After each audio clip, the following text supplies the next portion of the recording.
काल सांगितलं होतं आम्हाला काल. पण आज शपथविधी होणार आहे का सुनेत्रा पवारांचा? होऊ शकतं. काही नाही. राष्ट्रीय अध्यक्ष म्हणून सुनेत्रा पवार हेच होतील का अशी चर्चा आहे. तो विषय माझा नाहीये, श्रेष्ठी बसून ठरता येतो. विलिनीकरणासंदर्भात अजित पवारांनी आपल्या नेत्यांना सांगितलं होतं. स्वतः जयंत पाटील म्हणतात तुम्हाला दादांनी या संदर्भात सगळ्या नेत्यांना सांगितलं होतं का? नाही, आपल्याला दोघाला मिळून एकत्र काम करायचं एवढंच बोलले होते.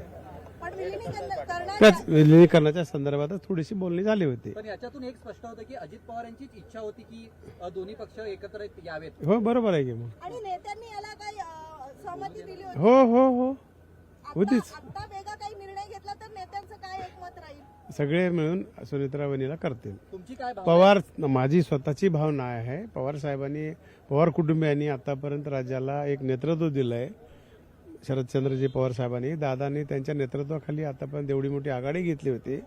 आणि सुनेत्रा वहिनी देखील राजकारणात बाळकडू खूप घेतलेला आहे, त्यांना माहिती आहे, अनुभव आहे, आणि ते एकदम चांगल्या प्रकारे काम करते. पण तुमची इच्छा आहे का दोन्ही पक्षांनी एकत्र यावं? हो, काही हरकत नाही. Okay, thank you. दोघांना मिळून एकत्र काम करायचं होतं अशी केवळ माहिती ही देण्यात आलेली होती, अशी आता माहिती राष्ट्रवादीच्या नेत्यांकडून मिळतीये. लोकशाही मराठी ऐका, पहा, जागरूक रहा.